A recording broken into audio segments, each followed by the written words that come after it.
welcome to Converging Dialogues. This is Xavier Bonilla. This episode, I am pleased to bring the conversation I have with Samuel Ottewill-Soulsby. Sam is a senior researcher with the NFR project Voices on the Edge, Minuscule Text in Early Medieval Latin Culture at the University of Oslo. He has a Bachelors in History from the University of York. He has an MPhil in Medieval History from the University of Cambridge, and also a PhD in History. Much of his interests are in medieval manuscripts, Christians and Muslims in the medieval world, and all things early medieval diplomacy. He is the author of the wonderful book, The Emperor and the Elephant, Christians and Muslims in the Age of Charlemagne. And that is the book we talk about in this conversation. We start by talking about Charlemagne and his context. We talk about the viewpoint of the Muslim world with Charlemagne, geographical regions of Abbasid and Umayyad empires. We talk about prestige diplomacy, which is a central concept in the book. We talk about religion, Islam and Christianity, the four legal schools of Islam, Carolingian religious values. We talk about gift giving, why that was important, and how the elephant, which is from the title of the book, was used as a gift and why that's important. War and peace with the Umayyads in the 9th century, and how the relations end during this age. This was a really, really fun conversation to have.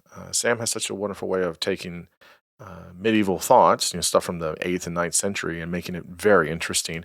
And also, as we do in the conversation, we connect it with how do we still have concepts of gift giving or prestige diplomacy in today's society, geopolitically or whatever. And so while we don't talk about kind of current events, we do tie it in to show how do we see some of these things, maybe in a more modern sense, but some of these concepts still persist, 1300 years later. So it's all very relevant. It was, again, a real treat to have him on and talk about his wonderful book, which I greatly enjoyed. As always, you can find this conversation and all other conversations at convergingdialogues.substack.com. I'm also on YouTube.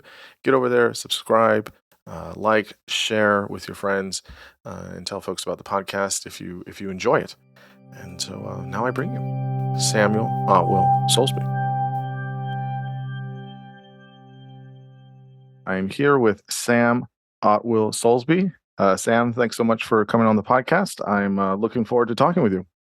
Well, it's wonderful to be here, Xavier. I'm absolutely thrilled to be taking part in this. Yeah, of course. No, the pleasure is all mine. And you have written a fantastic book. It's called The Emperor and the Elephant. As we were talking before we started, it's a beautiful cover. It's absolutely fabulous. Princeton University Press does a marvelous job. And you can judge the book by its cover because the book is fantastic, but the content inside is wonderful. Subtitle is Christians and Muslims in the Age of Charlemagne. So we're going to talk all about that. Before we do, just kind of give us your sort of potted biography professionally, academically. So where's your career taking you, and where are you at this point, and all the things that you're currently doing? Thank you so much for such a wonderful introduction. So my background, as you can hear from my voice, I'm British. I'm English. Raised in a bunch of different European countries, so it's traveled around as a kid, and in retrospect, that might have ended up shaping, leading to doing research that thinks about connections between different places across Europe and the Mediterranean. Returned to Britain for university, and I really got interested in this period of history, the medieval period, and very specifically the early medieval period, while doing my undergraduates at the University of York, which is a fabulous place to fall in love with the medieval period. Beautiful medieval city, fabulous program, and that I saw the darkness, so to speak, when I was there, and then kind of carried on with postgraduate study at the University of Cambridge, and that's where a lot of the research that eventually that now appears in this book sort of took place there while I was working in Cambridge, and there again that was tremendous stuff. I've now I've now since sort of embraced the wandering life of the nomadic academic, and I'm currently now based at research projects at the University of Oslo, which I'm very, very much enjoying. I get to work with a lot of medieval manuscripts, which is always fun. There's something wonderfully tactile about getting to work with actual physical manuscripts, and it's and it's really a fabulous department and a fabulous program kind of I'm now involved with. So it's interesting that you say about kind of your kind of upbringing and stuff, because the book has this connection between Christians and Muslims in this age period. Now, people may have different ideas or understanding of Christians and Muslims interactions at maybe more modern periods or other periods, but this period in particular is not something that I'm sure scholars that study this period know this, but for myself and maybe for listeners might not make that association. And so you kind of start the book by talking, obviously Charlemagne is a key figure here, so you can kind of give his introduction if you want, just for kind of a primer there. But what were some of the diplomatic reasons for Charlemagne interacting with Muslim rulers and their subsequent consequences? I mean, there's a large bit of land between the kind of periods and the locations of some of these empires. So what was his kind of motivation of saying, like, we need to kind of work with these folks and we should do that? So maybe give the primer on Charlemagne and this in kind of the context, and then why the diplomatic reasons for interacting with the Muslim world. Absolutely. So Charlemagne is one of the defining figures of medieval Europe, and he rules a vast empire that covers most of Western Europe, France, Germany, Italy, bits in between, basically. And he does so for a very long time, 768 to 814. In the year 800, he's crowned emperor in the West, and he's the first emperor in the West since the end of the Western Roman Empire.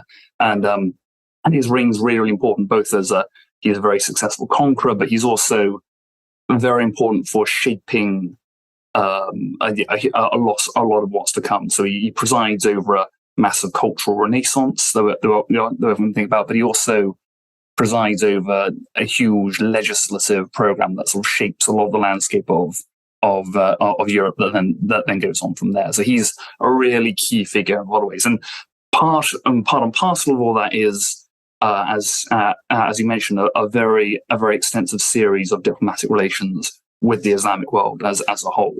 And there's a lot going on there, and I think part of what's the thing to remember here is that Charlemagne is dealing with a lot of very different Muslim groups. He's got so on the one hand, most famously we have the Caliphate, and that's by far and away the biggest Muslim polity at this period. It's ruled by the Abbasid dynasty, in this case Caliph Harun al-Rashid, who may be a familiar name from the 1001 Nights.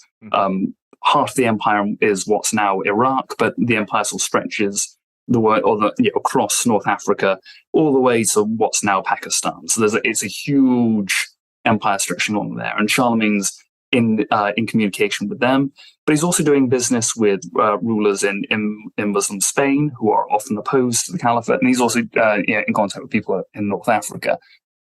And that variety is quite important for keep in mind when we try to ask, why is Charlemagne doing this? What's his interest?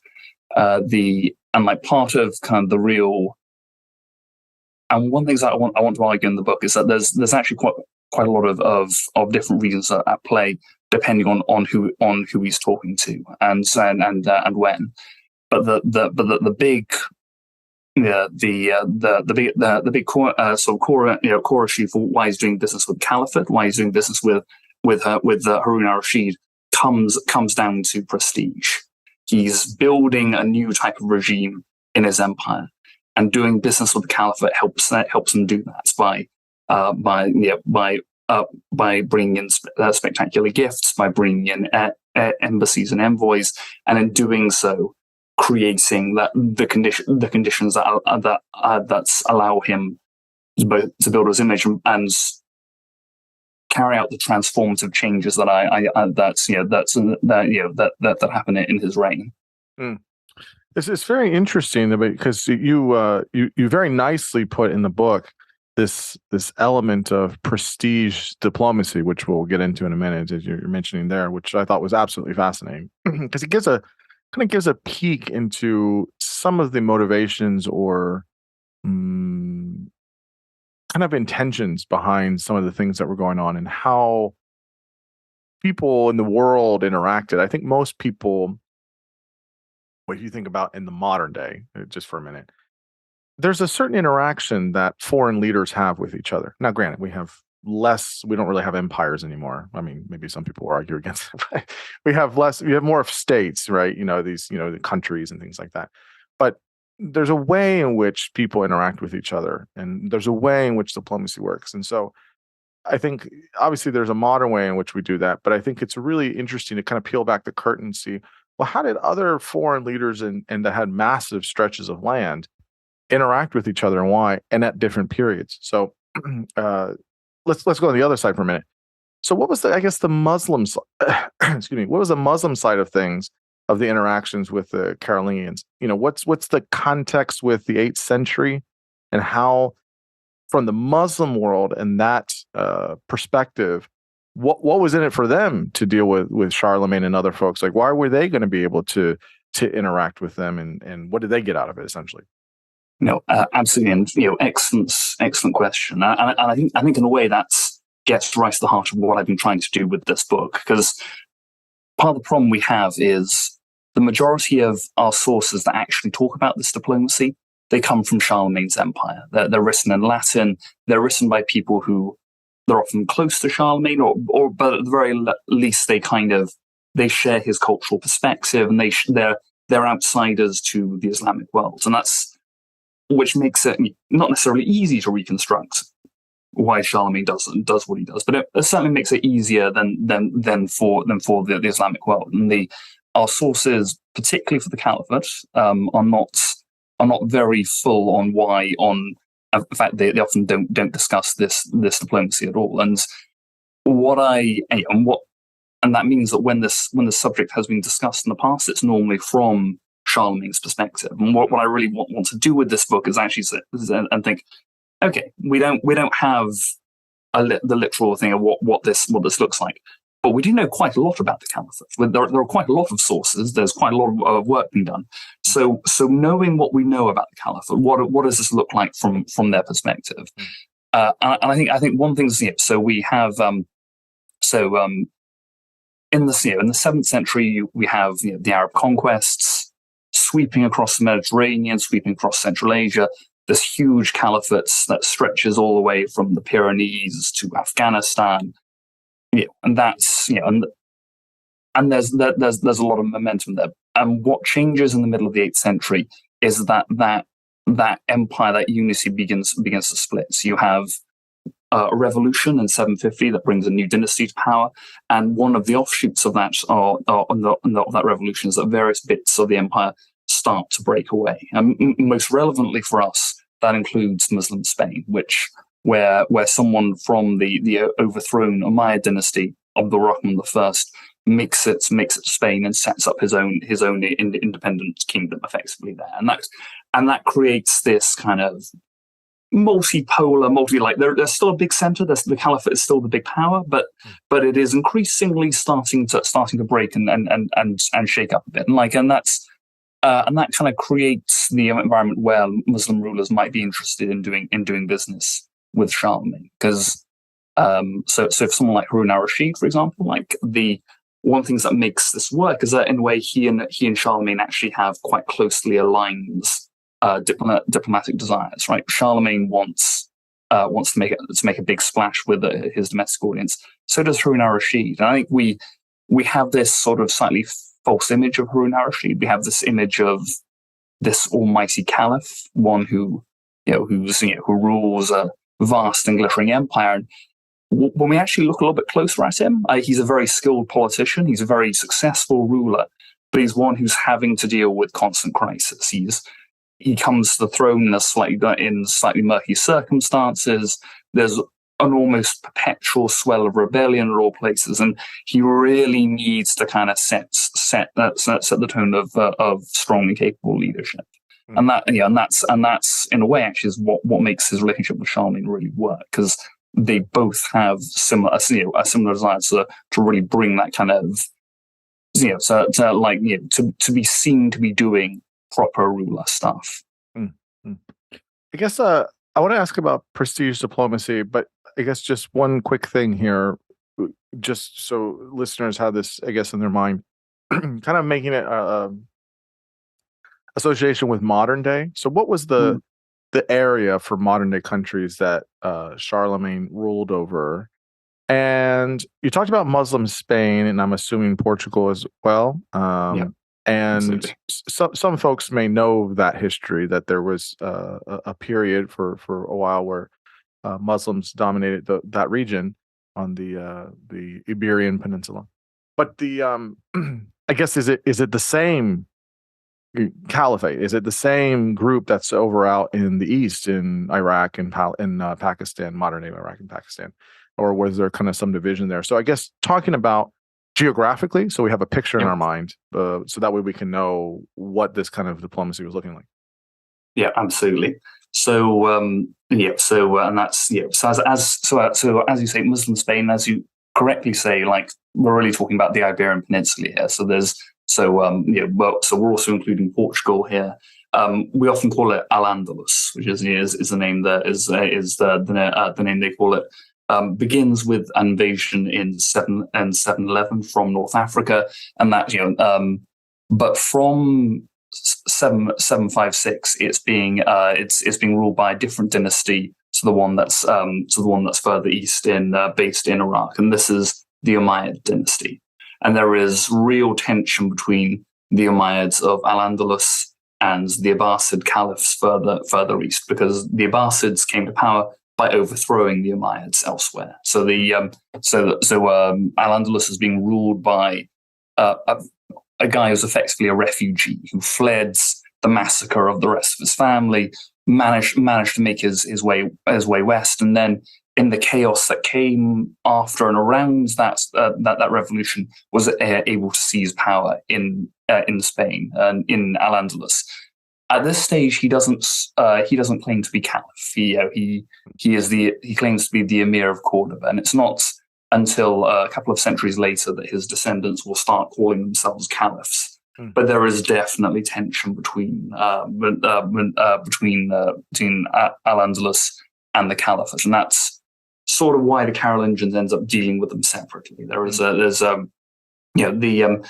other thing to bear in mind, of course, is Al-Andalus, Muslim Spain, is a lot closer to key Frankish territory to Charlemagne's empire than the caliphate is. Right, they're either side of the Pyrenees. They're very close neighbors, and that has a real impact on the way they interact with each other. Yeah, I think that's important to know. I mean, even today, I mean, you'll see many people may be surprised to know this, but I mean, Spain is in terms of ethnic groups, quite diverse. You have Andalusia, you have obviously Barcelona, you have down south, you have up there in Bilbao. You have all these different types of ethnic groups in different parts of Spain with different histories, and so in series of things that go on. So it's very interesting how that part of, because it really is a peninsula, and even the same when if people visit Portugal, you'll see a lot of the influence from that period still today in their architecture and some of their aesthetics, and so it's quite fascinating. But also this is a period where a lot of these things are starting to come out. I mean, because another very distinctive group within the Iberian Peninsula right now are of course are Catalans and Catalonia, and it's precisely in this context we like, and it's important to say no one in the period we're talking about uses the term Catalonia or Catalan, but if you're thinking about the history of Catalonia, it emerges in this point if you go around sort of modern Catalonia today, you'll find lots of streets named after Charlemagne, because his period is sort of seen by many Catalan nationalists as the birthplace of Catalan identity and a Catalan, so there's a whole range of things happening at this point. Yeah, well, in modern times, I mean, Catalonia wants to, or very much believes they are an independent country, and so they continue to have that whole debate there. Okay, so maybe define for us prestige diplomacy, since it's a major theme in the book, and you can talk about frontier diplomacy as well if you want as a comparison. But absolutely, what are these concepts? So broadly, prestige diplomacy is a term I've been using in order to try to think about a specific type of diplomacy I see happening between Christians and Muslims in this period, and very specifically between Charlemagne and his family and the Caliphate out in the east. And the idea with prestige diplomacy is it's diplomacy that's primarily aimed at a domestic audience. So you're doing business with a foreign power, but the real significance is less what you're doing with the foreign power, more the way it appears to the folks back home. And that might sound like a bit of a backwards way of going about things, right? What's the point of sort of talking to outsiders if the people you're really trying to talk to are your own people? But actually, it's a thing. It's a phenomenon we're actually fairly familiar with ourselves, kind of in the modern world, right? If you think about sort of foreign leaders, desperately trying to get a photo op with, say, the President of the United States or the Pope or something like that, there's the idea of that, that's being seen to be dealing with a foreign leader, particularly a prestigious foreign leader, is kind of, it boosts your standing at home. It makes everyone see that you're being dealt with seriously. You're handling the big matters of the day. There's a kind of, but there's also a glamour that comes to it, right? There's a real sense that you are working on a plane above everyone else, and that includes both ordinary people, but also potentially dangerous elite figures in your realm as well. You are the person who deals with, and that's and because of that kind of shapes the nature of your interaction, because it means you're doing business with people who are impressive, they're powerful, they're wealthy, but they're not perhaps right on your doorstep. There's a kind of safety. You can do business with them because precisely because of that distance means you don't have to worry too much about doing anything that's going to cause difficulty. And above all, you're really looking for like tangible things like presents, gifts, big exotic items that you can parade in front of people to really kind of show as a tangible thing for what this prestige diplomacy is doing. Is that sort of analogous? I mean, it's obviously not going to be a one-to-one, but is it sort of analogous to how the U.S. is kind of with China, right? Oh yeah, like here's the fact that you guys are in the conversation. You're the key players, in global economics, in trade, in what have you, foreign types of things. That it's another. I mean, I guess you could say they're sort of empires of sorts. It's not. We don't use that terminology, but big country, a lot of people, big on economics, great power. But also, I mean, China's a really perfect example in this case, actually, because so one of the really tangible examples of prestige diplomacy is the elephant here. Right? Sort of Harun al-Rashid gives Charlemagne this elephant, and China's a really proficient at exotic animal diplomacy, right? This is the famous panda diplomacy, right? You kind of how.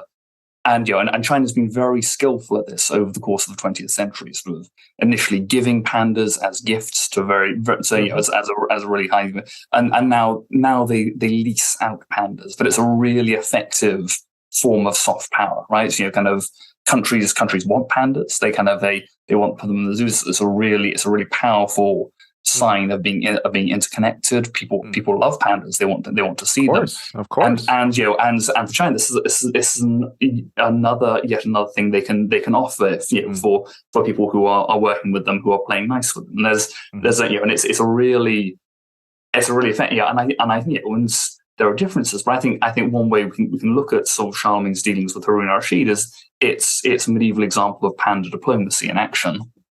Yeah, it's interesting how there's a lot of similarities there. So, okay, so talk about, I guess, just a little bit, kind of a general overview, if you will, of the Carolingian and the Umayyad relationship. You mentioned it earlier, but what was the kind of? We'll get to the Abbasid kind of relationship a little bit later, but what was that kind of relationship? Yep. What was the like overall pulse of it, if you will? No, absolutely. So the relationship with the Umayyads of Al-Andalus looks in many ways very, very different, and I characterize it as frontier diplomacy, and a big part of what's happening there is we have two relatively large powers. These are the Umayyads of Al-Andalus and the Carolingians are the two biggest powers of Western Europe. They're right on each other's doorstep, and there is friction a lot of the time. There is they're both quite aggressive powers. The Carolingians are an expansionist power.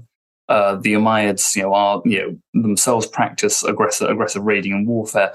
There is lots of scope for things to go wrong here. Both powers can hurt each other. Bad things can happen, and that's in a weird way actually encourages diplomacy. You have the precisely because things can go so wrong. Both powers keep tabs on each other. There's a lot of effort to try to manage things when if war looks like it's getting out of hands, and so we have a complicated relationship of both of war, but also of peace, and and there are more or less constant lines of communication happening. Everyone is very carefully paying attention to each other, but in a way, this is a lot more high stakes.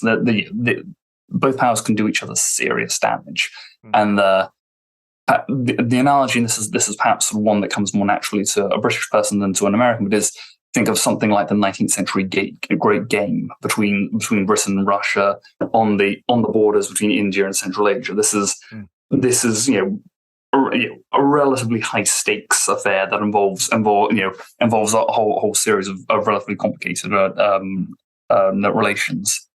Yeah, it's interesting because the way you're describing it, I feel like sometimes maybe people, and myself included at different points, some people may have think that well, did folks back in this period, it's so removed from us, right? We're talking 1,300 years ago, 1,200 years ago. Did folks just kind of, they didn't have many of the sophisticated things we do now, and was it more brute force? They just go in and they would just, kind of pillage towns, and they would just a lot of war and just barbaric ways of killing each other. And then maybe if they just didn't have anything to do, they would just, they would leave each other alone. But I think, this is a very, again, pedestrian, elementary way of explaining this. But I wonder, I don't want to put too much into it. So you tell me, and I don't want to compare to current day, but when we say diplomacy, I mean, what you're describing is a kind of sophisticated way of having, in some ways, more interest with a bigger empire, bigger ethnic groups, a lot more administrative power you need to use, and how to do that with another kind of entity or empire. I guess the question here is how sophisticated was it at that time? Did they have a G7 summit and right? What was the kind of relations, I guess, in that diplomacy? You talked about the gift giving. What else? Absolutely. Well, I mean, so one thing to bear in mind is that there's no such thing, strictly speaking, as a professional envoy in this period. This isn't set. I mean, we're very used to this idea that you have permanent ambassadors, who get sent over. They reside in the capital of something, and they're permanently there as a presence, and that's not a thing. So in this period, instead, what happens is there's a ruler. If we're thinking at the level of states here, a ruler decides, okay, I need to send an embassy to such. There's something's going on. They pick someone they trust to represent their interests, and then they get sent off. And we'll go to the court. We'll transact business. It'll probably take a while. There'll be meetings. So deals will be hashed out. Communications or what will happen, and then the embassy comes back and reports back and about what's happened. So on that level, there isn't that kind of that same professionalized structure of permanent ambassadors. What there is instead is a network of sources of information. It's quite clear that everyone involved, but particularly when we think about Umayyad, Al-Andalus, and the Franks, they've got people. Kind of they've got we might call them spies. We might call them informants. But there is a constant supply of information going back and forth that kind of helps fill in the gaps, and make sure no one's operating without in the dark here. Yeah, it's very interesting how people are different in different periods, but at the same time they're not. And it's interesting to see kind of the overlap there. Mm-hmm. Okay, so let's talk about generally, because we'll lead up to some of the stuff in the Muslim world. But how did in the 9th century? Again, this is just we're making a generalization here. But how did Muslims typically view the West or Western Europe? And how is that documented by various Islamic historians and things like that? Yep. So and as I think the way you frame that question suggests, we're obviously talking about a huge area with a huge loads of different people. So essentially loads of different views. So I think sort of the dominant thing, if you were say to walk the streets of Baghdad and ask people, would probably be for a start that they don't spend much time thinking about Western Europe at all. Mm. It's a distant place. It's not a particularly wealthy place. It's it's got a bit of a reputation for savagery. There's also quite a strong idea in their mind that people are shaped by climate, and and that kind of Europe it's a bit northern, it's a bit dark, and that's so they're very brave, good fighters, but not necessarily the brightest kind of. So that's an idea that kind of comes out in a lot of the geographies. The idea that sort of kind of ironically, of course, they're getting that from the Greeks, right? They're reading Greek, and there's this idea that so there's very much that there's also an idea that they're quite warlike, and that's so one of the other things, if you're chatting to someone on the streets of Baghdad, they might say, if you were to say the word Frank, one of their first associations might be with swords, because Frankish swords are the best. They go for a high that they get sold in Baghdad, and when they do, it's for a very high price. And there's an idea that Western Europeans, in particular the Franks, are dangerous. They're dangerous fighters, and that's something that's they're often admired for being disciplined, for being courageous, and that's kind of, in a way, actually one of the backgrounds to this diplomacy, I think, is an awareness that sort of it's a bit of a big deal if the Franks are sending embassies, because they're a bit dangerous. There's religion also comes into this dynamic. Western Europe, it's a place that's known for not being Muslim. They're Christian, and that helps. That's people of the book. That's nonetheless, that's that again kind of marks them out as a little bit beyond the pale. So there's broadly, insofar as your average person on the street in Baghdad is thinking about Western Europe, it's probably not necessarily in very positive terms. So it's interesting. I mean, it makes a lot of sense. I mean, I think even people today probably have very limited or impoverished views of places all right around the world, and it's nobody's fault, and probably vice versa. So, okay, religion.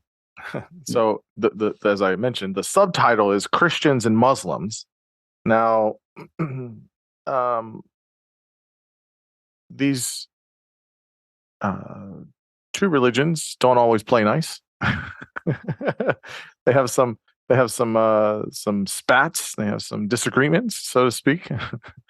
So I want to first talk about the Islamic, the four schools of the Islamic law that came about in the 8th and 9th centuries. So obviously, there's an interesting thing here.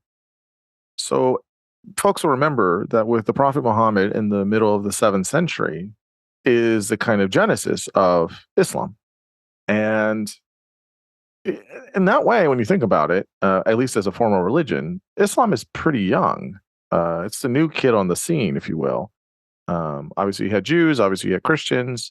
And I mean, really, if you make an argument for it, it really was Constantine in 312 or whatever it was that makes Christianity start to become more widespread. It was less widespread in the 1st and 2nd century.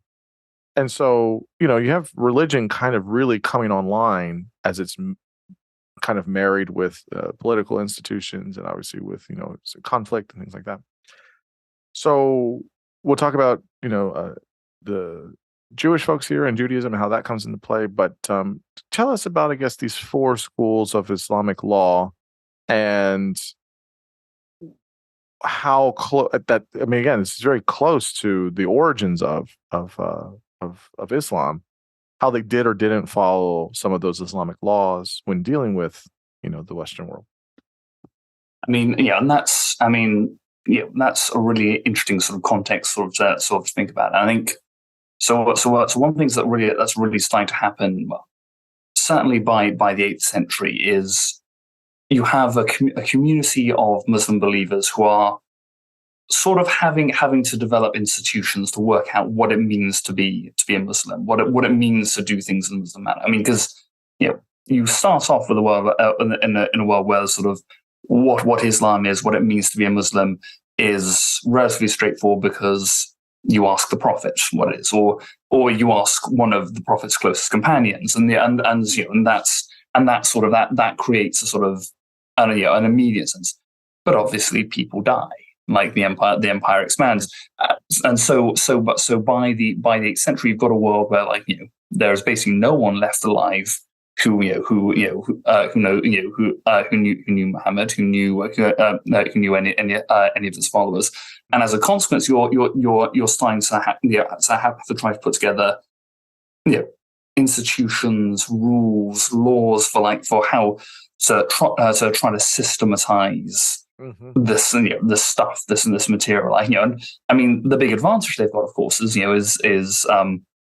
like so many of the centers of learning of the late antique world, Egypt, Syria, are all are part of this new caliphate. You have a whole range of very, very clever and committed Muslims who are in a position to really sort of start thinking about this stuff. And one things that sort of emerges here is you have a lot of effectively sort of legal specialists who start putting together ideas about kind of what does it mean to be a Muslim? What are the rules? And how does that interact with the law? And that's the context where the four schools emerge, and they're effectively the survivors over the course of process in which particular teachers come to the fore and their students come to the fore. And to this day, they are the four dominant schools of Sunni Islam. Mm-hmm. But but not all of them are necessarily very particularly interested in dealings with non-Muslims, at least without the caliph, outside the caliphate. So particular schools, particularly the Hanafi school, the Shafi'i, start to become sort of at least have the most explicit ideas about how you should do. But the sets of rules they come up with, which are often laid out in documents called siyar, are often fairly uncompromising. They tend to divide the world into a couple of different houses, a dar, a house. So you have the Dar al-Islam, the House of Islam, the House of Submission, if we literally translate Islam, and that's basically the place which is run by Muslims. So the caliphate, but also that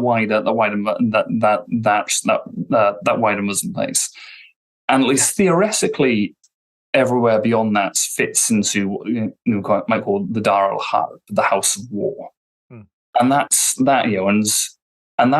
effectively a place which is not where political authority is not legitimate. So effectively, like, the only legitimate political authority is that run by Muslims, because they are, as it were, the only people who are can affect who are can effectively be trusted, but also have the legal and moral status and also do so. So everything else is a state of injustice, a state of tyranny, and theoretically, part of being a good Muslim is trying to expand the house of Islam at the expense of the House of War, creating more space, more peace through that struggle. However, the various legal figures at the time start hypothesizing a third house, and that's a house of truce, a house of peace, and that's a place where it's not part of the House of Islam, but it's not also it's also not part of the House of War. You don't have a legal or a moral obligation to go and fight against it. Quite the opposite, because you've got a treaty with them, because you've got an agreement with them. You should actually live in peace with them, and even that there are limits to that. You're supposed to sort of have strict time limits to your treaties. You're supposed to have an idea that kind of basically this should all be part of the big program of expanding the House of Islam. But in practice, you end up with these these workarounds, and it helps if you look at Muhammad's career. Of course, he makes lots of treaties with non-Muslims, and he's very clear you need to honor those treaties. So that kind of creates sort of the precedent which allows a Muslim ruler who's listening to these legal experts to work out ways of doing business with non-Muslim rulers that doesn't involve an assumption that you have to be at perpetual war with them. It's very interesting because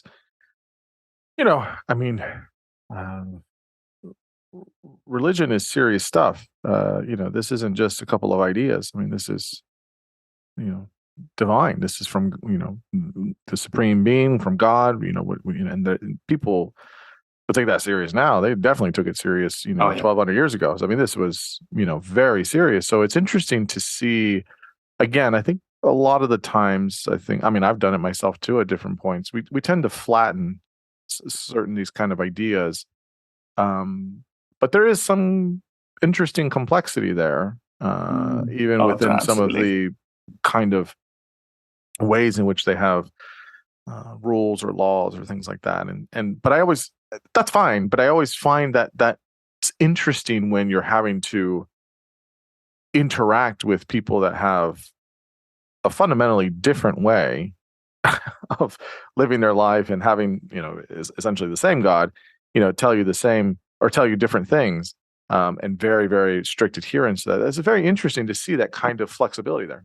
Absolutely. Well, and I think in a way, one of the things I really like about diplomacy, particularly sort of diplomacy between different groups that are a long way away, is the way that sort of diplomacy forces you to meet in the middle in certain places, and it's often interesting. So for example, on a very basic level, it's really hard to do diplomacy if envoys aren't protected, right? You kind of need, on a base level, if I send an ambassador, that ambassador is basically untouchable, right? And that's still like kind of a rule we have today, right? Kind of that's like.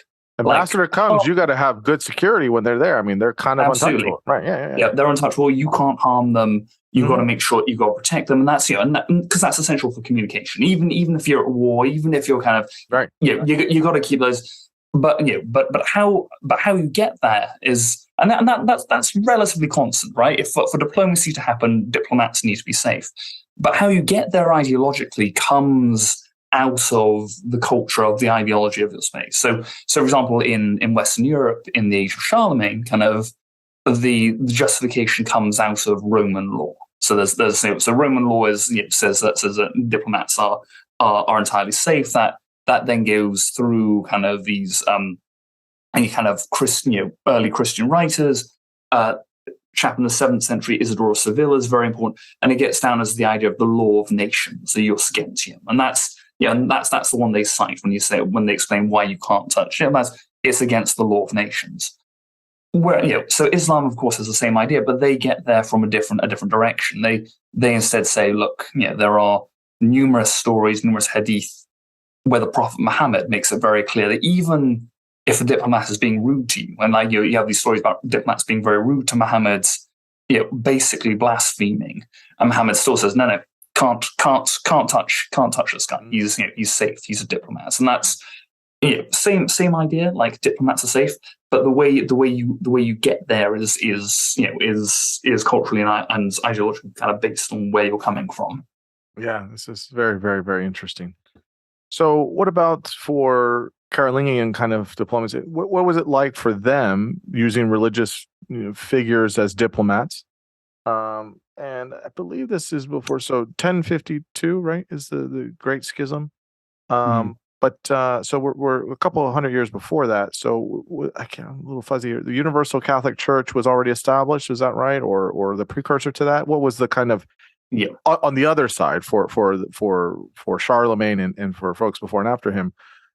More Christian, but what did I guess Christianity look like there at that time in the 8th and 9th century?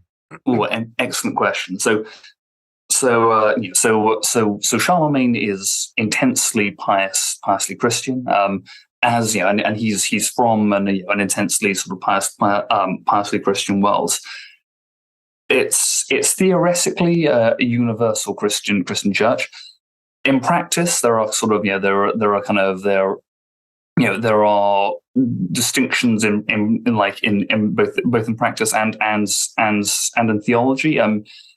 It's not always obvious because people are talking to each other from such a distance, but there's a real anxiety about are you doing Christianity correctly? And indeed, one thing that really runs through Charlemagne's kind of reign is that he wants to standardize kind of liturgy. He wants to standardize theology.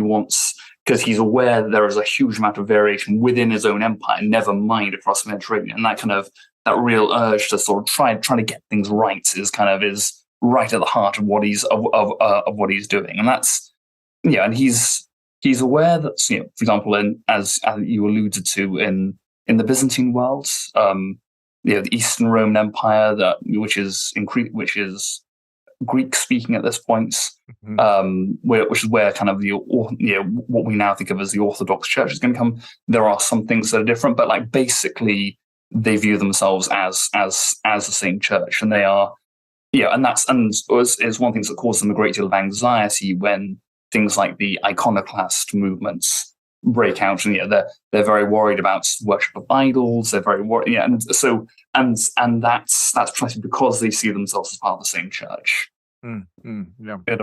But insofar as using kind of Christian religious figures as diplomats, that's very standard at this time, and partly that kind of comes down to the fact that I say there are no professional diplomats at this time.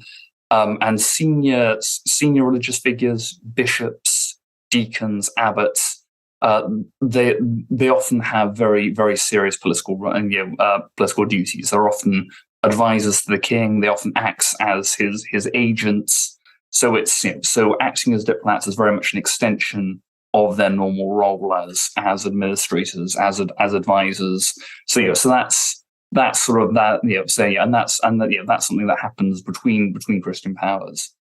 In a way, actually, one thing that's quite interesting for me is the way in which Muslim rulers use kind of these Christian figures as diplomats. And it's a little bit hard to see. Precisely in my period, because we often don't know exactly who the diplomats are, but the rulers of Muslim Spain are very adept. Because Al-Andalus at this time has a majority Christian population. The people running the show are Muslims, but the vast majority of the population are Christian, and they, and that church and the Christians are mostly left to their own devices. And they have their bishops, they have their priests, and so on. And the nice thing about a bishop in the Iberian Peninsula is they're going to have good Latin, right? They're going to, and then they have a cultural competence. So the rulers of Al-Andalus often use these bishops from their own land as diplomats because they've got the language, they've got the cultural competency already. So it's not uncommon for Muslim rulers to use bishops as diplomats when they're communicating with Christian rulers. Yeah, I mean, it certainly makes a lot of sense at the time. So just real quick, I guess I wasn't really expecting or not expecting it, but it was just, I guess the subtitle is Christians and Muslims. So I was wondering, I was like, well, where did Jews come in here? What's going on there? And you do mention that the Jews were instrumental for Carolingian diplomacy with the Islamic world. Maybe just, you don't have to go at length about it, but just, kind of a footnote of sorts. What was their kind of role, or what part did they play in this kind of diplomacy piece? Yep, absolutely. So you have Jewish communities, throughout both the Carolingian worlds, Muslim Spain, and also in the wider caliphate. So we can say right away that at least one Jewish person is absolutely crucial for this diplomacy, and this is a chap called Isaac, who's part of Charlemagne's first embassy to Harun al-Rashid. In some ways, it's not a very lucky embassy. Almost everyone else dies on it, but Isaac survives, and he's the guy who brings back the elephants back to Charlemagne. So he's there's clearly at least one Jewish person right at the heart here. But the Carolingian dynasty employ a lot of Jews. We see them sort of they're often acting as agents for the Carolingian rulers, and particularly with Spain. So we can see Charlemagne's son and grandson sending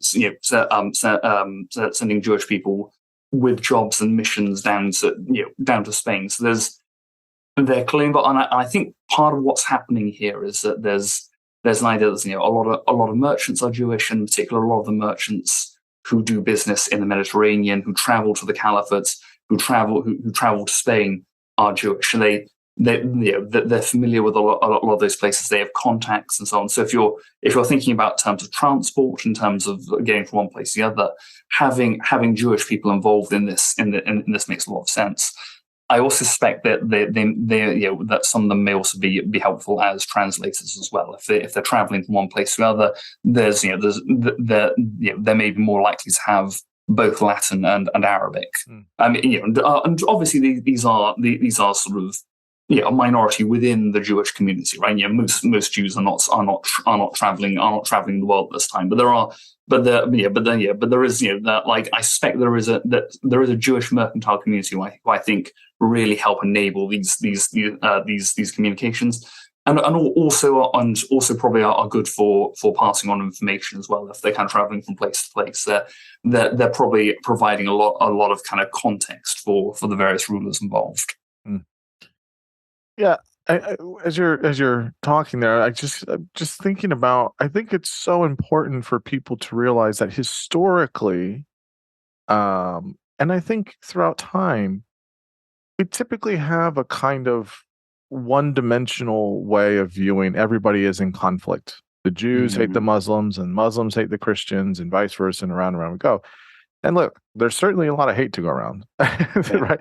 Oh, I don't want people to be misled that we're just painting the finer sides of these interactions. I mean, people had wars and they killed each other, but it's not always like that. No, and there is a way of, I think, and again, we're talking 8th and 9th century, a way where people are at the very least doing relations with each other or cohabitating.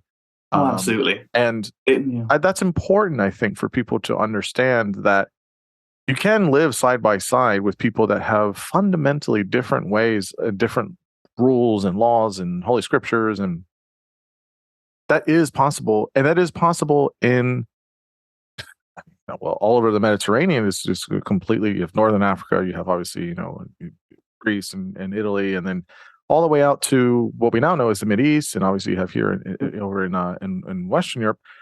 You know, spanning large regions, and there's still this ability to have this kind of functionality at the very least, and I think that's an important point.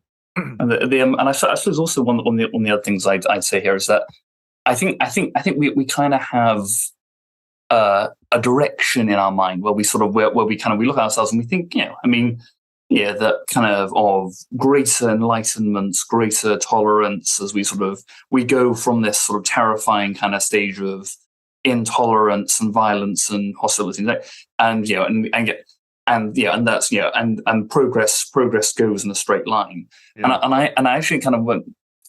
So one thing that I find very interesting about this period, in a way, is that this is not an age of glorious kumbaya, sort of everyone getting on, right? Like there is a lot of hatred. There is, there are holy wars. But in a way, this is actually like considerably better than things are going to be in, say, the next couple of centuries, right? There's kind of this is a couple of centuries before the Crusades, and of course, and the Crusades have their own complexities, but like this is a couple of centuries before that. It's also like, and again, like there is anti-Jewish sentiments appears. Like we have some really nasty elements and sorts, but actually, by and large, the age of Charlemagne is not a terrible time to be Jewish, right? And and he and his descendants actively intervene to slap down kind of naked anti-Semitism. There's more than one kind of person who actually finds himself booted out into the cold because they're too unpleasant. Like this is not the world of, say, the 12th century. Like this is there kind of, even when we're looking at medieval time, there is this like this 8th, 9th century time is actually there is a lot of the things change, and they don't always change in one direction, if that makes sense. Mm-hmm. Well, I think that's exactly right. I think I really appreciate that bit there, because yes, we do kind of think of it kind of like in this linear fashion of this kind of like a brick by brick by brick, a little bit better every century, and then we get to the Enlightenment, then we get to whatever, and there's certainly some of that, but it really is. I think it's important to show, like, in some ways, earlier periods were better than periods after them, and then it got better again, and then it got worse. There's a kind of an up and down of sorts, and obviously there may be more stretches where it's better and things like that. But I think it, at least for me, it gives me a much deeper admiration and respect for people groups and certain empires or states that were dealing with that 1,500 years ago, right? And you see these kind of flattened, one-dimensional ways of viewing an empire or a ruler is not it's not accurate. It's not very interesting, and so I think that's important to note about the non-linear fashion of it. No, absolutely. I mean, but it's also sort of interesting thinking about the way different groups sort of play into each other. I mean, so one of the most both fascinating but sort of weird sort of moments in this whole process is when Charlemagne's son Louis the Pious, his chaplain, who's a guy called Bodo, a very Christian figure, converts to Judaism and runs away to Muslim Spain. Changes his name, goes Eleazar, gets married, and there's this whole sort of dynamic where like this is very embarrassing sort of for the Carolingians, right? Kind of one of our top guys converted to Judaism and ran away to Cordoba. It's like a pastor's son becoming an atheist or something. Exactly, right? Yeah, but also then there's this fascinating dynamic where sort of this guy arrives in Cordoba and immediately begins telling sort of the emir there sort of that, well, you need to punish the Christians, and as far as we can tell, like sort of the Muslim emir doesn't really do anything at all. But you end up with these like strange people who don't people who think about their beliefs and then do interesting, novel things with them that kind of takes them in complicated places, and then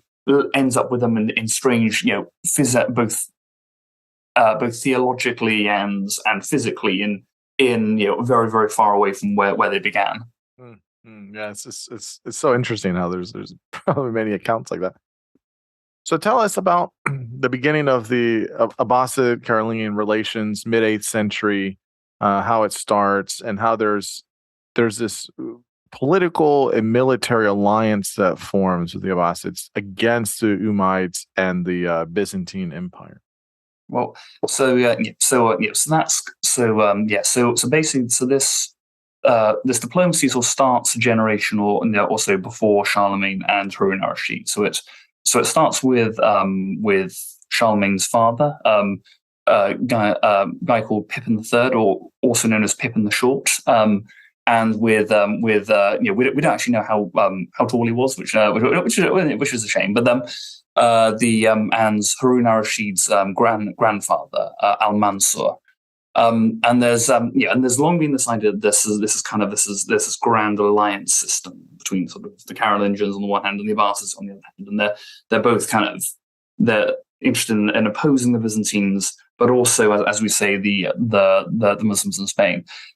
And this is actually something I want to push against, because I don't think there's actually very much to it, and it.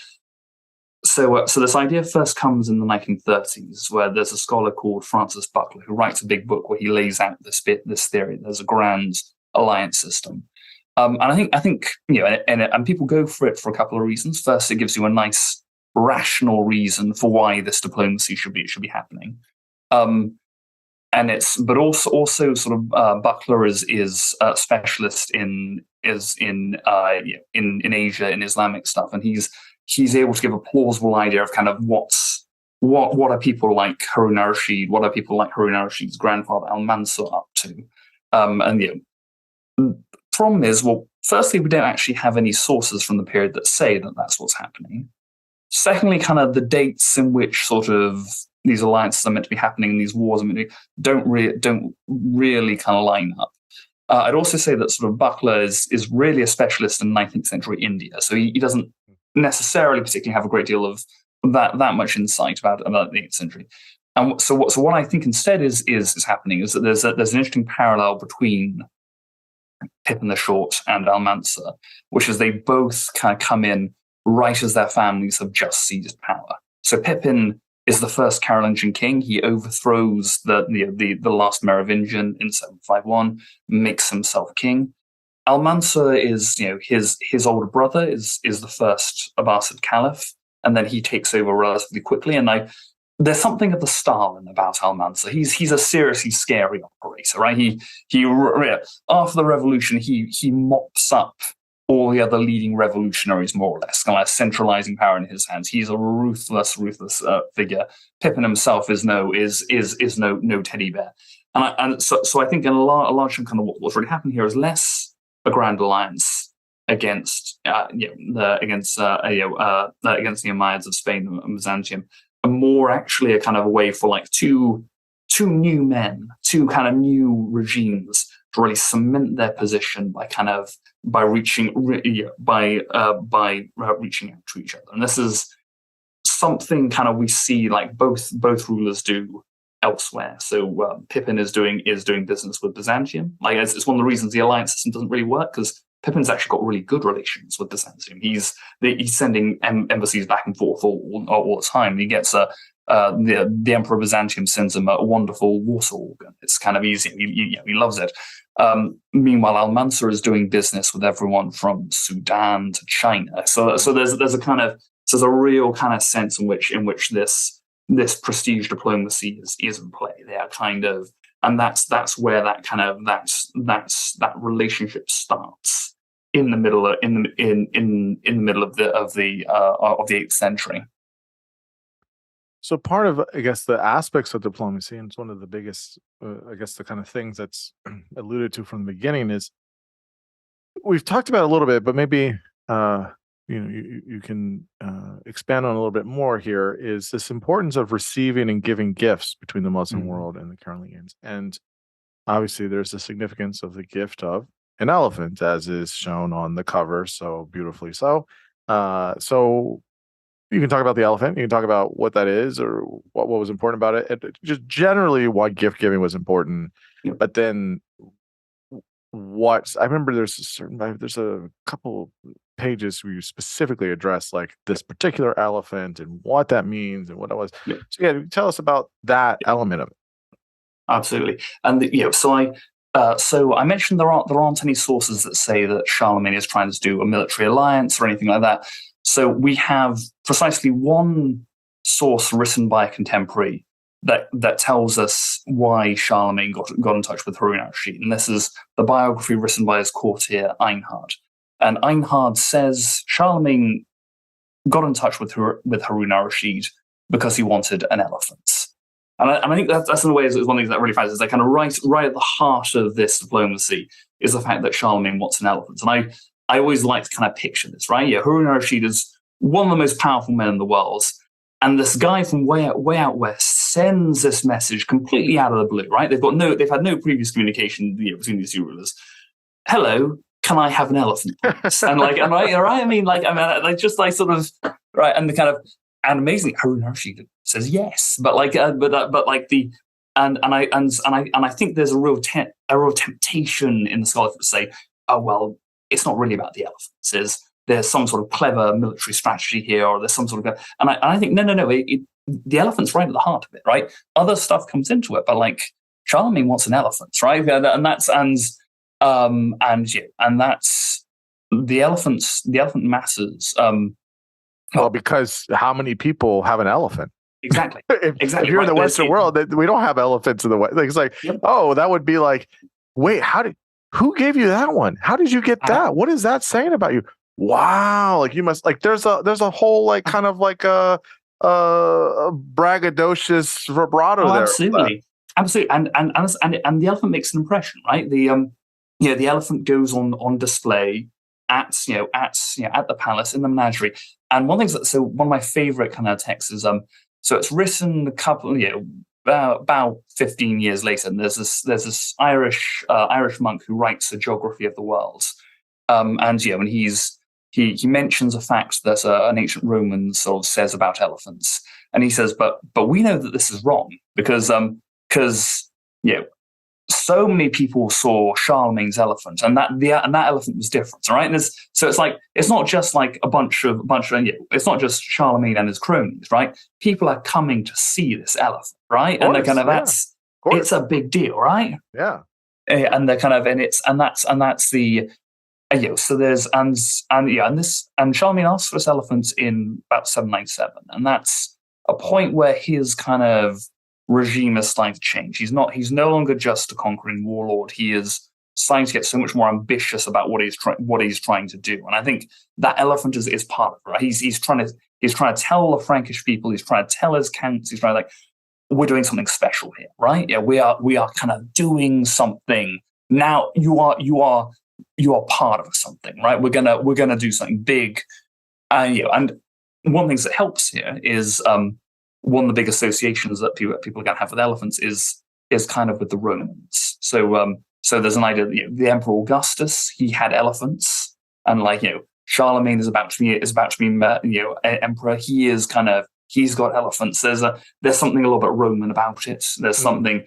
It also matters. It's from a long way away, and that kind of again, he's making the world small, but while also and that kind of. So that elephant really, really matters at the point there. But in a way, that's kind of the straightforward end of it, right? Yeah, I mean, it's easy. We can sort of see why does Charlemagne want an elephant? And in a way, sort of the trickier end of that is, well, why does Harun al-Rashid want to give Charlemagne an elephant, right? Like, kind of I think in a way, kind of there's a big part of this is Harun al-Rashid showing what he can afford to give away, right? He's kind of, you're the guy who got an elephant. I'm the guy who can give away an elephant. Right? I got a surplus of elephants over here. Exactly. So, and so particularly because I suspect that's not actually true, right? I don't think Harun al-Rashid has many elephants. So the Franks image. Yeah, exactly. I mean, the Franks say this is his only elephant. I'm not sure that's true, but like certainly, like he has at most single digits worth of elephants, right? And this is and he's which I mean, and I think most of us would agree that single digit number of elephants would be entirely satisfactory. But we don't rule half of Asia, so but yeah, and I think, I mean, part of the context here is that right at this point, Harun's having real trouble with his provinces in India, kind of, and that's so I think in a way, kind of, Harun al-Rashid is saying to his people, look, right, I'm so confident, I'm so rich, I can give away an elephant, even when kind of things are looking a little bit dicey in India. Right? I can still do that, and that's. And there's a whole bunch of things happening there for Harun. Like there's an idea of so previous Persian rulers after whom the Abbasids kind of model themselves, they have elephants, but also that elephants are something that belong to caliphs. So like the early caliphs, Caliph Umar, for example, who was a really important figure, elephants belong to him, and he gets to choose how to dispose of them. And I think kind of Harun al-Rashid is sort of saying, look at me, I'm the guy who has the elephants, I'm the guy who's allowed to dispose of elephants. And there's a real kind of, so like elephants specifically, but gifts in general are really part of that. And the elephant's the eye-catching one. I mean, that's all Charlemagne asks for. It's a lot of fun, right? But there's also a huge range of other stuff. So Harun sends clocks, for example. There's one of my favorite is when there's one of the rulers of Muslim Spain sends Charlemagne's grandson camels, and I got way kind of upset. There's a whole range of these of stuff that moves, and it's and the gift kind of you communicate a lot of different things with the gift. And I mean, one of my favorite examples with this is sort of around about the same time. Charlemagne conquers people called the Avars, and they're in roughly modern Hungary, kind of south conquers them. They're fabulously wealthy, and following the conquest, he starts sending out sort of gifts from this conquered territory to other rulers. So he sends them to a bunch of kings in England, that kind of thing. And I love kind of how that works on so many levels, right? On the one hand, he looks generous because he's giving people stuff. On the other hand, he looks powerful because he's giving people stuff that he took from someone else. Mm-hmm. He looks wealthy. He looks powerful. And that's and I think these gifts have so many sort of layers to them that kind of depend on the context, but they're right at the heart of diplomacy in this period. Mm. I'm aware I'm talking a lot here, but there's that's the thing we still see in the modern world. And this there was back in I want to say about 2009, so there was a bit of an incident in the British newspapers when there was then British Prime Minister Gordon Brown gave to President Obama a pen made from the wood of the HMS Victory, which is the battleship that Nelson used at the Battle of Trafalgar. It was kind of a real kind of part of British history.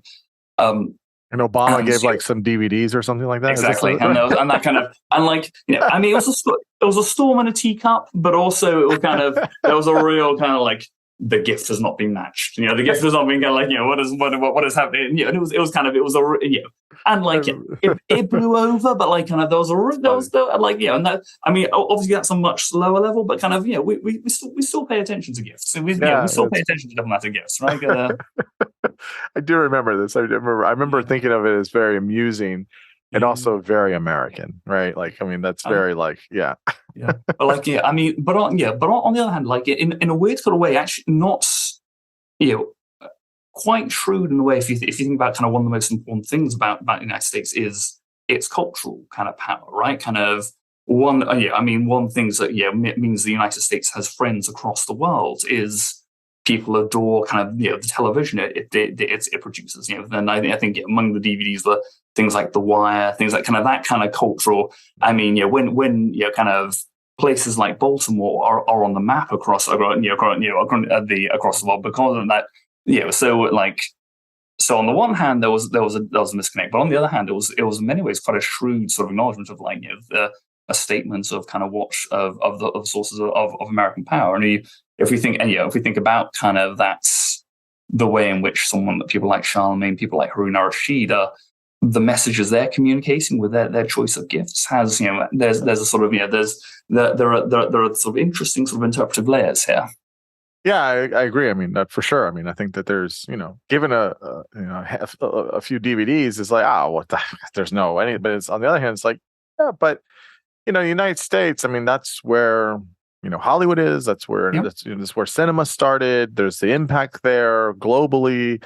And then, the idea of kind of capitalism and communism, or not communism, capitalism, and how we have, resisted a lot of things, and how this is kind of supreme at the time, and how, and then, well, you can give any DVDs, but you're giving certain ones. What are you trying to say? Like, well, I mean, The Wire is the best show ever made. So it's like one of those things where it's like, yeah, but I'm going to give you something about like how things are in, tough areas of the United States is great, but also we have some really tough parts of the country as well, and tough parts of a city. And so, yeah, it is interesting how there's layers to all of these things. Absolutely. And I mean, certainly kind of in Britain, kind of things like The Wire, like people adore that stuff. And there's the idea of kind of culture, like, and that's, it's one of the strongest kind of rebuttals the United States can make to it. And like,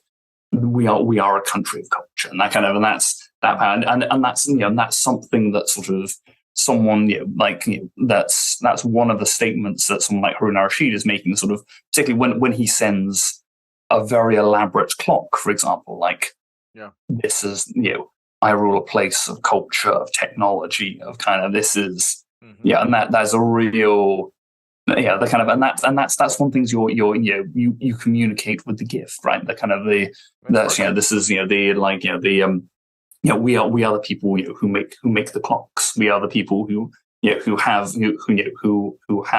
have the wealth you want, and that's really kind of in that one things you're conveying with that gift. Absolutely, yeah. There's always a lot of meaning, whether people recognize it or not. Of you could give so many things, but you decide to give that, and there's something more. And I mean, of course, sometimes it's interesting when like the perception of the gifts don't match up, and that's, I mean, one of the things I found very interesting. I mentioned ruler of Muslim Spain who gives Charlemagne's grandson Charles the Bald camels, and one of the things I find interesting about camels is like, well, what are you saying when you say something with camels, right? Or rather, like, because like there's quite a large cultural gap between sort of kind of what so and I think so for the ruler of Spain, like, camels are a statement of Arab identity. They're a statement of wealth. They're a statement kind of whereas for someone like Charlemagne's grandson, like, he's probably thinking in more biblical terms, right? He's thinking of things like the Queen of Sheba. He's kind of that's a kind of, and that's so it works as a gift, but like it's probably being sent and received on very different registers, and there are potentially kind of interesting sort of differences that kind of happen that happen in play when that happens. Yeah, it's interesting how you have these different messages sent with gifts.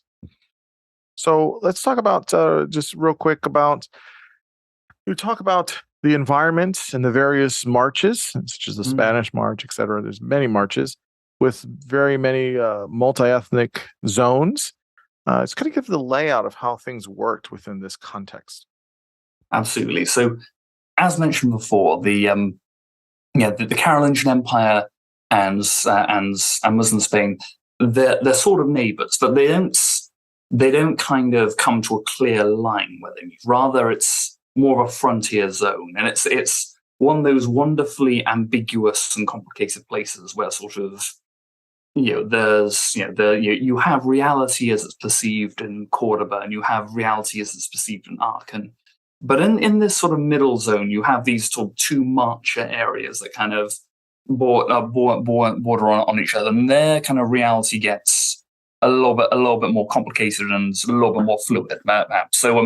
So on the Carolingian side, we have what we often call the Spanish March, or the Marca Hispanica, and this is a region that sort of starts to kind of get organized in the 780s by the Carolingians, and it's sort of basically their frontier region, and it's south of the Pyrenees, going down to the Ebro River Valley, and then on the other side you have what the Muslims call the Upper March. That's so from their perspective, that's the Northern March, and that's kind of on the Ebro River Valley, and these are. Yeah, that's kind of based, and it's an interesting area because it's a very rich and fertile area of Spain with a lot of old Roman cities kind of there. But these are two ambiguous areas which don't always sort of pay attention to what kings or what emirs are telling them to do. There are a lot of very independent-minded military figures who are embedded in that region, who have been there for a long time. But also, it's a very kind of multi-ethnic region. So you have population of Goths and Basques who are kind of there sort of being, and who are on either side of kind of this frontier. Some of them are Christian, some of them have converted to Islam. You also have settlers from outside, so you have Franks coming down from the north who have been settled following sort of Carolingian expansion, and you also have Arabs and Berbers kind of setting in, and these. And conflict doesn't necessarily break down on ethnic lines, but it adds a level of complexity. Because it means you have these different families, different groups who are all in this area, and that Korea, and so it's a very it's a fascinating space. There's a bit of the Wild West about it, kind of it's a very kind of fluid space, and people in the area tend to be quite comfortable about sort of talking to people across the line. They often intermarry. They often do visit the show, and that kind of creates a space that's both kind of that's both it's vital for both the Carolingians and the Umayyads that it exists. That's their buffer zone, their shock zone. But it's also occasionally a bit of a headache because the people on that frontier don't necessarily do what they're supposed to do. Yeah, you spend 2 long chapters on the relationship with the Umayyads and the Carolingians in various points. So maybe just kind of, just briefly. I mean, obviously, folks can read the book, but I guess this idea of there was civil war for the Umayyads for independence during the 8th century, and then it seems there's going to be a relationship if there's kind of infighting there, but then the kind of relationship with the Carolingians and the Umayyads in the middle of the 9th century, so we're talking, 1840s, 1850s, looks different, although maybe some similarities. What's this kind of arc, I guess, of the Umayyads within themselves, but then how they're interacting with the nearby Carolingians, throughout, I guess about a century of time. Yeah, and absolutely. And so the constant here is that throughout this period, they're both sort of, in a way, among each other's most dangerous neighbors, and that's the kind of constant. They've always got to think about kind of, but both sides have always got to pay attention to each other and watch out for each other.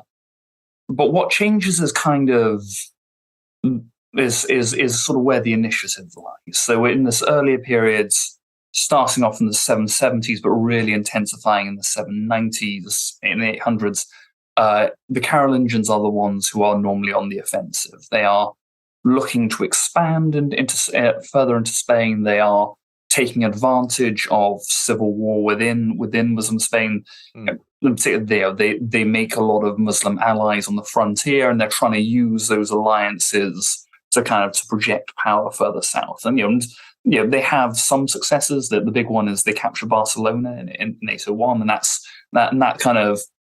that sort of creates sets the tone of it. Sort of the Umayyads are often trying to find ways to make peace. The Carolingians are what changes is sort of where is a kind of change in the balance of power, and that's partly the first half of the 9th century. You have a couple of very long reigns among the Umayyads, which are comparatively stable. There are fewer civil wars. They've got things more together.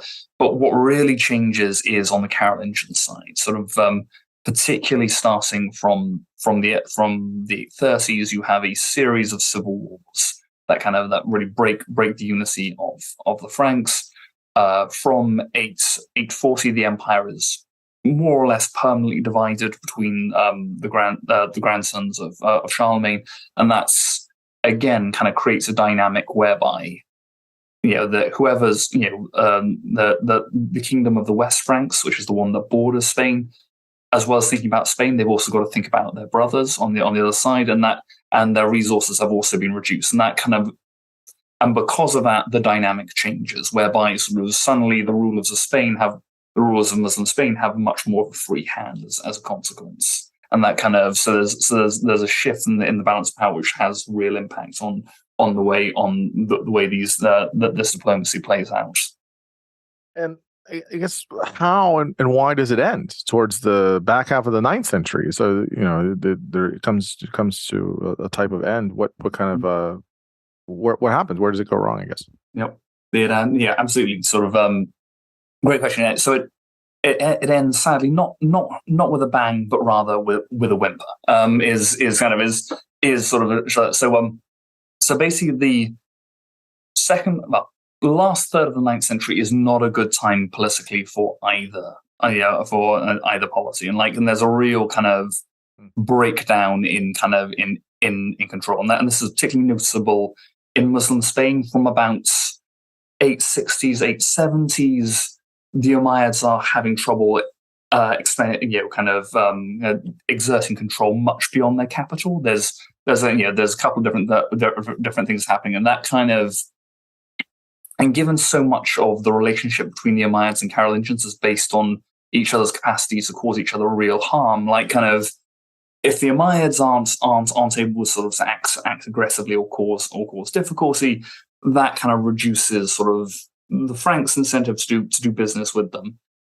On the other hand, kind of the Franks have their own sort of dynamic happening where Charles the Bald, Charlemagne's grandson, is more powerful than ever, but he's much more interested in fighting his brothers than he is in fighting Spain. So long as things are quiet in Spain, he's gonna go and fight his brothers for control of the rest of the Carolingian Empire, and basically kind of you have and you get similar dynamic in the Caliphate, where again you have political crisis in the center, and because everyone's experiencing political crisis, that kind of really sort of reduces the amount of that anyone's interested in doing diplomacy, and that so. But when the 10th century comes along, the Umayyads have regained control. Abdul-Rahman III has proclaimed himself caliph. They are more powerful than they've ever been, but the Carolingians are in major meltdown crisis mode, and I think that really sort of takes the energy out of this relationship. One of the last chapters in the book, you talk about how the central Mediterranean became a central interest, and I guess talk about why there was, I guess, a kind of shift there, or maybe not a shift, but more of a why this was also of interest as well, seemingly as just geographically as a kind of in between the Umayyads and the Abbasids, of course, and so. But what was the kind of intention there between shifting on the central Mediterranean? Yeah, absolutely. So. We tend to think of Charlemagne as a European figure, right? Kind of his empire's in Europe. He's sometimes described as the father of Europe. There's a whole kind of that to it. And I think one of the things we often forget is that actually in many ways this is still a world that's organized around the Mediterranean. There's this whole idea that sort of Charlemagne marks a break from that world. But actually, he rules most of Italy. He's getting increasingly involved in the Mediterranean. There's a real kind of points in the 790s, 800s where he's effectively just expanding further and further south, and North Africa is increasingly on his radar. And it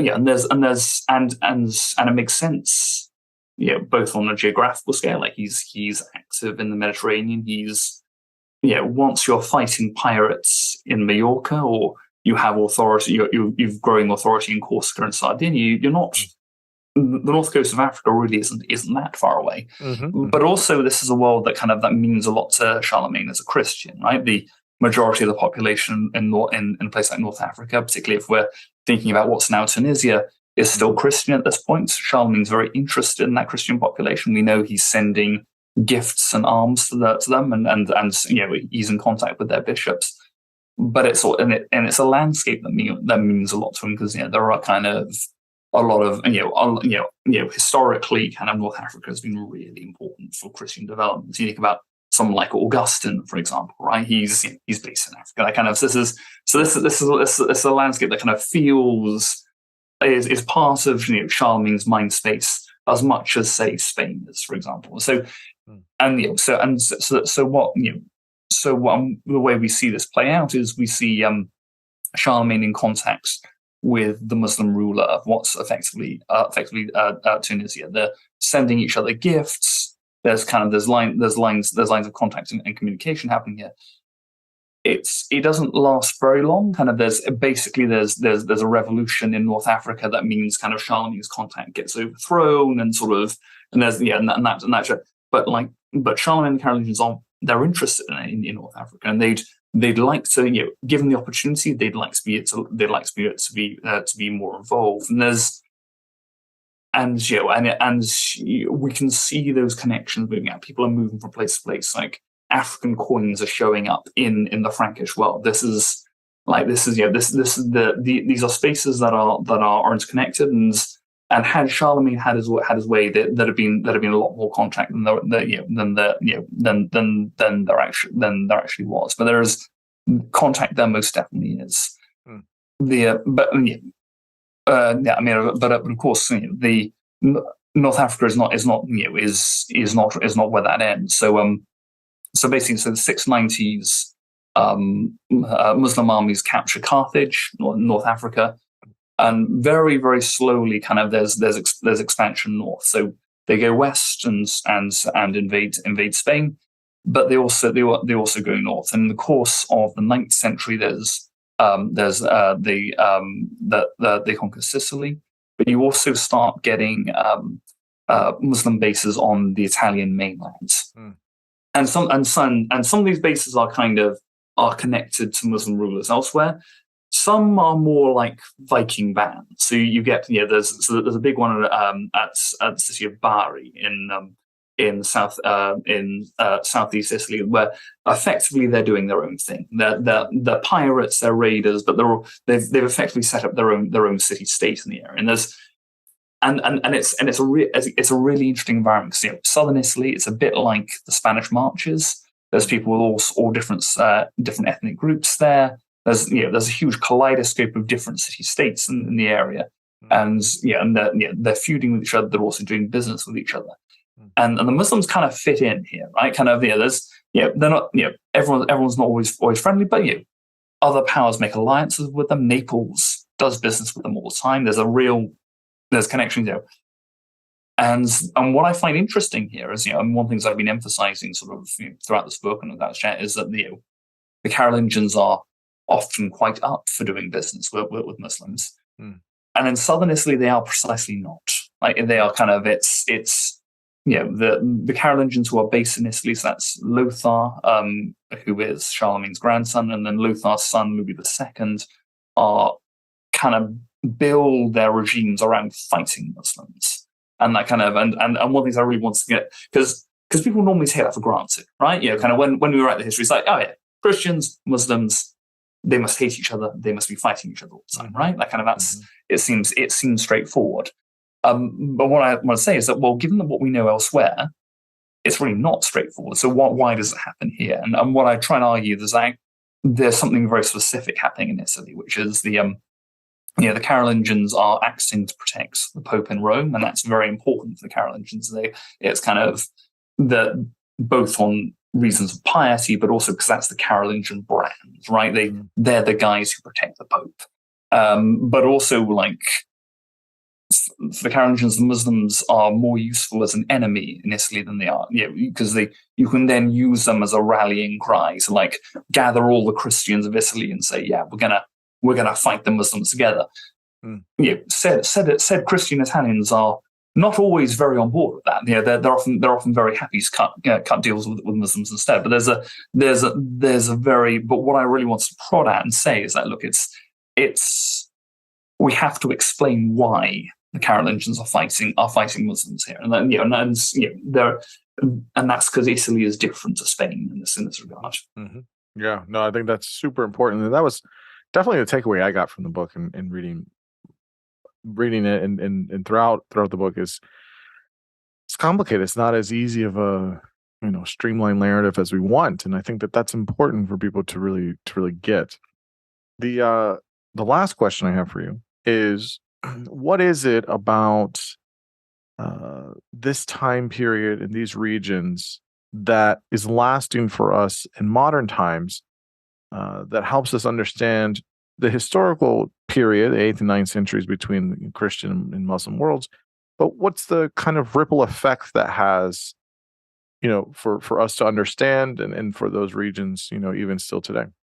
No, excellent question. So I think sort of, so for thinking about the period in question, I think one of the things I want to emphasize is that this is a world where people talk to each other. This is a world where people travel, where people who are very, very different from each other can talk to each other and do business. This is not a world where everyone stays in their village, and it's not a world where people struggle or where the idea of talking to people who are very different to you is unknown.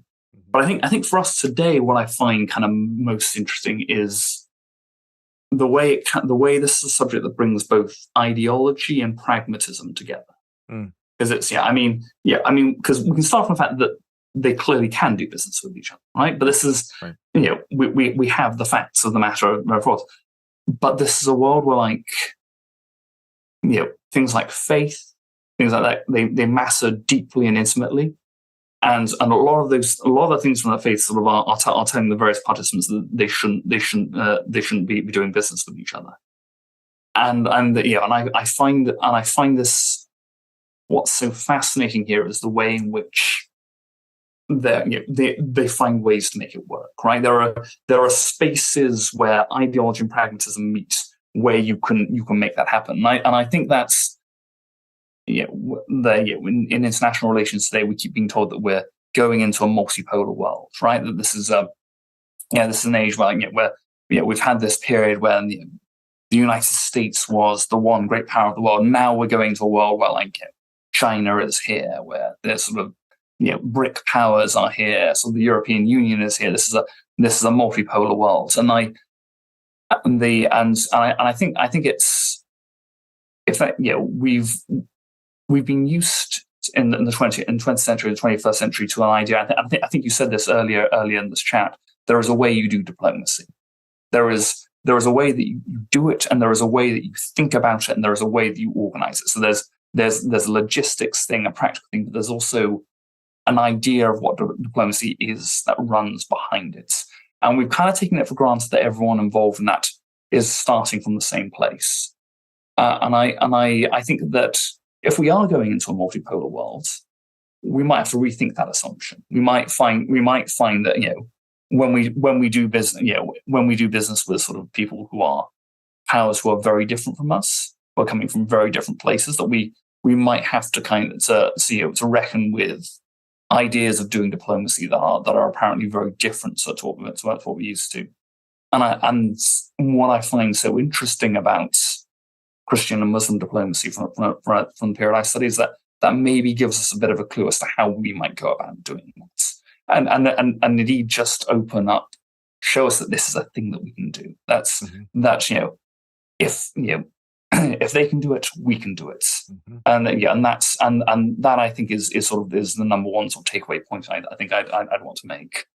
I firmly agree. That comes through, at least for me, loud and clear in the book, and hopefully for listeners in the conversation. The book is called The Emperor and the Elephant, Christians and Muslims in the Age of Charlemagne. It's through Princeton University Press. Sam, this was so much fun. Is there any place you'd like to point people to, whether your research or for you personally, or just the book? Well, this has been an absolute blast. If if you haven't yet got sick of me from this chat or from reading this book, I'm also a regular contributor to the blog, the Historian Sketchpad, which is down as salutamundo.com, where I blog every fortnight, talking about sort of what I'm working on at the moment, what I'm thinking about. So you can, if you'd like to hear more, you can read more of my stuff there. Excellent. No, yeah, that's wonderful. Sam, this was so much fun. I really enjoyed this. I really like not only understanding history and things like that, but getting into the details in ways that make sense for people now, and really see the value of it, and do it so well in your book, and you did it so well in the conversation. And so just really grateful for you coming on. No, thanks so much, and thank you so much for the invitation. I've had an absolute blast. Yeah, absolutely.